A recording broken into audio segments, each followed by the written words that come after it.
Mentor AK Singh. और आज फिर हम अपने उत्तराखंड टेट के जो प्रैक्टिस सीरीज चल रहे हैं उससे देखेंगे, और जिसमें कि CDP और EVS के क्वेश्चन आंसर्स देख रहे हैं कहीं ना कहीं। तो इसमें क्या देख रहे हैं, यानी कि 10 क्वेश्चन 10 टॉपिक को हम देखते जा रहे हैं।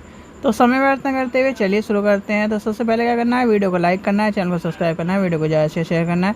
तो सबसे पहला क्वेश्चन आज का है मैच द फॉलोइंग के, और मैच द फॉलोइंग में जो क्वेश्चन आपका दिया गया इसमें सीधे सीधे ये मान के चलिए आपके 4 क्वेश्चन समाये हुए हैं।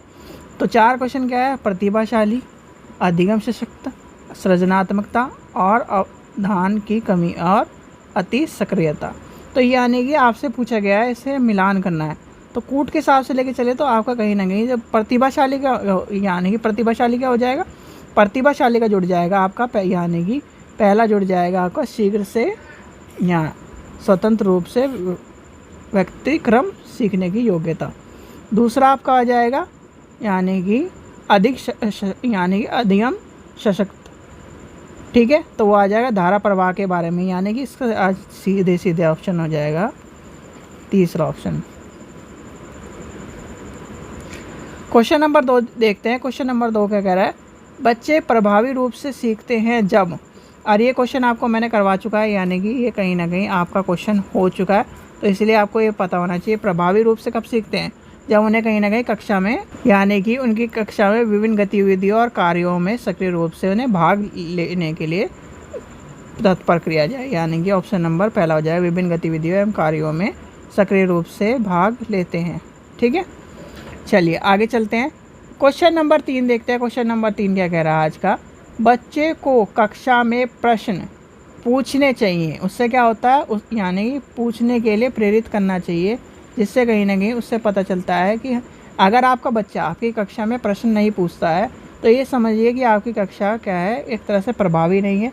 क्योंकि देखिए कोई भी टॉपिक यानी कि आपने पहली बार पढ़ाया और पहली बार में कभी भी समझ में नहीं आएगा, और कहीं ना कहीं क्रियोसिटी होगी, या जब व्यक्ति की क्रियोसिटी होगी तभी वो कहीं ना कहीं चीज़ें कि सर ये क्यों हो रहा है, किस लिए हो रहा है, तो ये कहीं ना कहीं चीज़ें होती हैं। और बच्चों आप क्या करते हो, चुपचाप बैठ जाओ, पढ़ते हो नहीं, तो इस तरह की चीज़ें कभी नहीं होनी चाहिए आपके। क्वेश्चन नंबर 24 देखते हैं।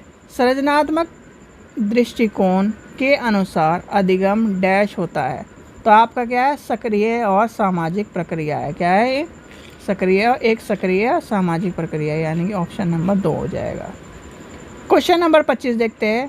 क्वेश्चन नंबर 25 क्या कह रहा है, जब शिक्षक को विद्यार्थी एवं उनके योग्यताओं के बारे में सकारात्मक विश्वास होता है तब विद्यार्थी क्या है, तो वह कहीं ना कहीं एक किसी भी यानी कि मान के चलिए वो प्रेरित रहता है, किसी भी चीज़ को पाने के लिए प्रेरित रहता है। और तो इस प्रेरित वाला आपका आंसर हो जाएगा, यानी सीखने के लिए उत्सुक एवं प्रेरित होता है, ठीक है। ऑप्शन नंबर 2 हो जाएगा। क्वेश्चन नंबर 26 देखते हैं। बच्चों की गलतियां, यानी कि जो बच्चे क्या कर रहे हैं गलतियां, उससे क्या है, अधिगम प्रक्रिया एक भाग है तथा उसे विचारों को क्या है, अंतर्दृष्टि देती है। तो यानी कि ऑप्शन नंबर 4 हो जाएगा। मोस्ट इम्पोर्टेंट क्वेश्चन है, इसे लगा लेना कि ये क्वेश्चन आपका पूछा गया कई बार। क्वेश्चन नंबर 27 देखते हैं। मूल्यांकन को डैश कहा जाता है। तो आपका ये देखिए केवल वाला ऑप्शन कट जाएगा, ठीक है। आपका केवल वाला ऑप्शन आपका काट दिया, तो इसलिए आपका एक अलग गतिविधि है, एक अलग हो जाएगा। शिक्षा अधिगम की प्रक्रिया का एक भाग होना चाहिए। तो क्या है, हिस्सा होना चाहिए, यानी कि शिक्षा का मूल्यांकन क्या है, हिस्सा है, ठीक है, एक भाग है। तो आपको पता होना चाहिए, यानी कि पार्ट है, कितने सारे पार्ट्स हैं, उनमें से एक पार्ट क्या है, यानी कि आपका क्या हो जाएगा, मूल्यांकन हो जाएगा। क्वेश्चन नंबर 8 देखते हैं। नीचे लिखे गए हुई स्थिति किस सिद्धांतों को दर्शाती है। जो विद्यार्थी अच्छा प्रदर्शन नहीं कर पाते वह महसूस करते हैं कि वे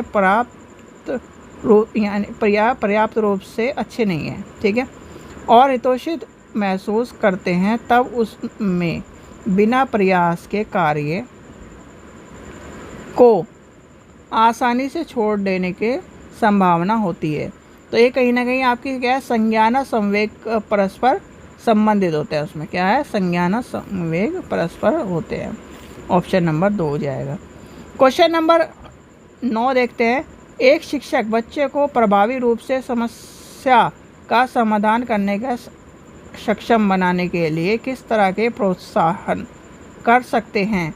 तो भाई उसे कहीं ना कहीं से प्रेरित करना चाहिए, उसे चीज़ों को लेकर चलना चाहिए। तो इसका आंसर हो जाए बच्चों को समस्याओं के बारे में सहज यानी कि उसे सहज भूत अनुमान लगाना और कहीं ना कहीं बहुविकल्पों को देखने के लिए प्रेरित यानी कि प्रोत्साहित करना।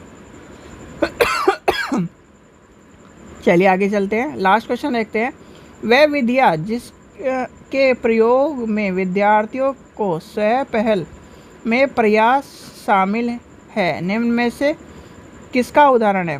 परंपरागत विधि या फिर आपका अंतर्व्यक्तिगत और निगम और आपका अधिगम कर्ता केंद्रित विधि, यानी कि ऑप्शन नंबर हो जाएगा 4। और ये भी कई बार आपका क्वेश्चन पूछा गया, तो इसे भी लगा लीजिए, मोस्ट इम्पोर्टेंट।